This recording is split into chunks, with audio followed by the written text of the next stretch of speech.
This episode of FilmRiot is brought to you by Domaincom. Today on FilmRiot, we're talking end credits and color correction.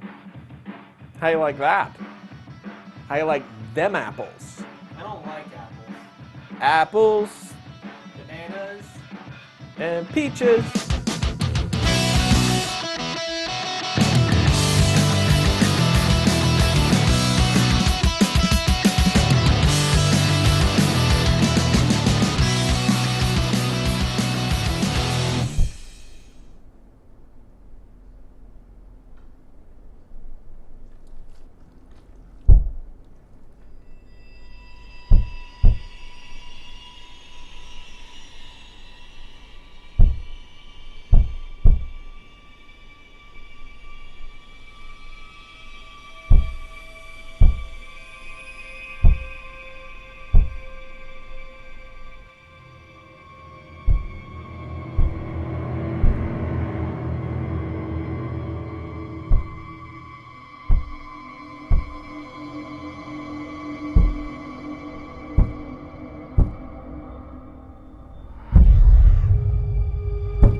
Logo. Welcome to FilmRiot, the show that takes the mystery out of the effects and techniques going to some of your favorite Hollywood films. I'm your host, Ryan Conley. Now, since Tell's release, I've had a lot of questions about what went into the making of the film. Now, most of the questions I have been asked can either be answered right here on the official website, or will be answered in the special features of the Blu-ray and DVD, which you can pre-order right now, either of those, from the official website as well. But there were two things that I did want to answer. One was on color correction, and the other was how we did the end credits. First up, we do some color correction up in this biatch.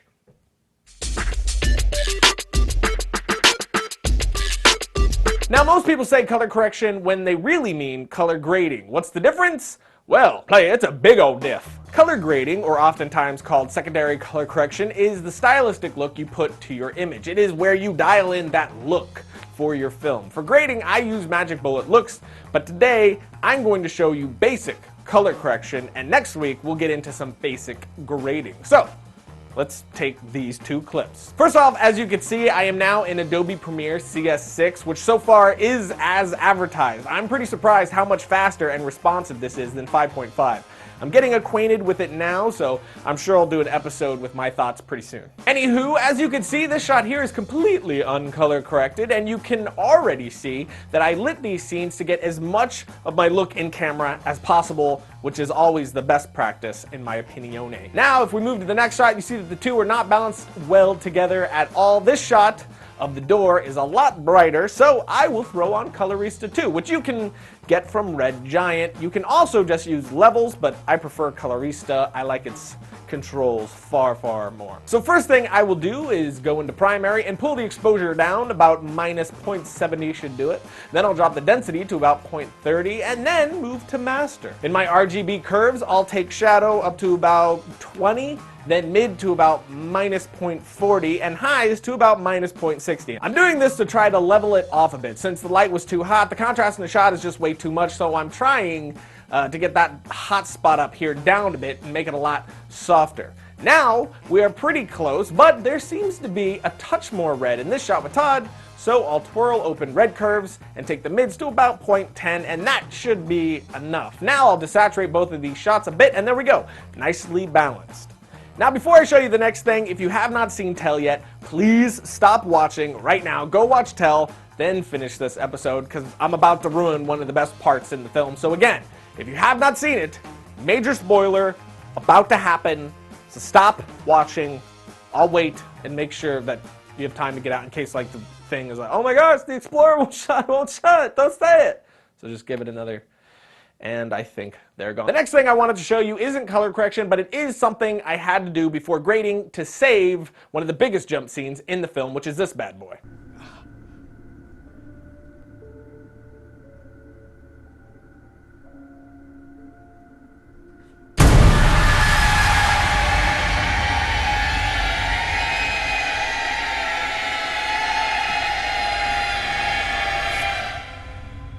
So So here's the problem. In the original footage, you can actually see Jenny in the attic before we rack focus her. Even after my grade, she is still very obvious, and this completely kills the scare. If you could see her in the background, it kind of makes it like, oh, I could see her, and then we're just dumb and it's not scary. So, to fix this, I will right-click my clip, select Replace with After Effects Composition, which will open After Effects and create a dynamic link between the two programs. Now in After Effects, all I have to do is create a black solid, mask around the attic's opening, and feather. Next, I will keyframe the mask to follow my shot, and bammy wham! Bammy wham! The attic is nice and blacked out, so now we can go back to Premiere, and it is there and ready to go thanks to our dynamic link. The reason I'm showing you this is that this technique can be used for tons of different shots. If you want to darken a corner or hide a character's face in the shadow, it's all the same thing. Just a super simple tip from me to you. Hugs, not drugs. Hit the books. Hit the books. It's not about the looks. looks. Not about the looks. Mess with the bull, you get the horns. Yeah. So it was from that movie. Apples a day. Keep doctors keep the away. dentists away.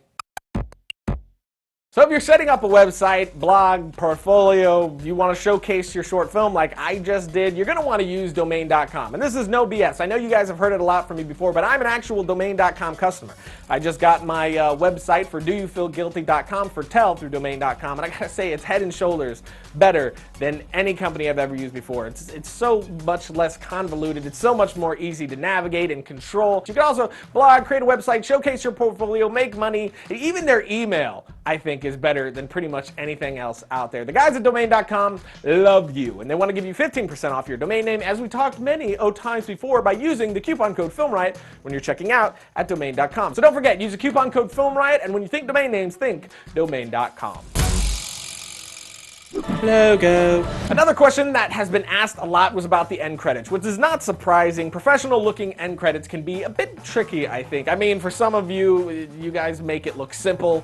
You bastards, you. But for the rest of us, it's a bit tricky. I actually found a template somewhere and modified it to fit my needs. I tried to search for this template again so I could give you guys the link, but alas, I have not been able to find it to save my life. I'm not even sure how I found it the first time. But my version has been changed so radically that it's a totally original thing to itself now, so I figured I would just put this up for you guys to download. So first, download the PSD from this link right here, then open the file in Photoshop, make the changes you need for your production. You're gonna put the titles on the left and your names on the right.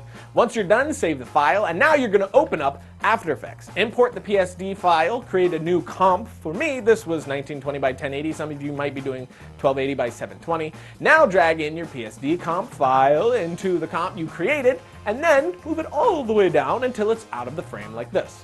Now add a null layer, and move the null till it's all the way at the bottom of the credits layer. You can see that by this outlining here, so move the null below this outline right here. Now set a keyframe for the position points of the null layer, then move forward in time, and then reposition the null to be above your frame, outside of the frame, above area-ness, like so. Then parent the credit layer to the null, and there you have it, moving titles. Now all you have to do is move the keyframes closer or further from each other in time to adjust the speed of the scrolling, and done, and also done. So again, if you want to try this out, jump to this link right here, get the template, and away you go. Logo. So that's it, friendo. We are done here, but as always, you can follow me on Twitter right here. And just as a friendly reminder, we are now selling DVDs for Tell as well as Blu-rays. So right now you can pre-order either one of those. And when you pre-order, you get a free signed shooting script along with it. So all pre-orders get a free signed shooting script. Just go here. And also, if you dug the soundtrack for the film, you can buy it as well at this link here. And the cool thing about the soundtrack, that is, we're allowing everybody who buys the soundtrack to legally use it in their project. The only stipulation is it has to be non-commercial, which means you can't make money off the video. So if you're making a film for a festival or just for the internet, go ahead and use the music free of charge, legally, as long as you are not making money off of it. You are good to go. It's just another way that we're trying to help you guys out, because I know firsthand music for a project, good music for a project, is super, super hard to find. And Daniel James made freaking amazing soundtrack. But that's it. I'll see you guys next week when we're pretty sure that he killed the dog because it was digging in the flower bed.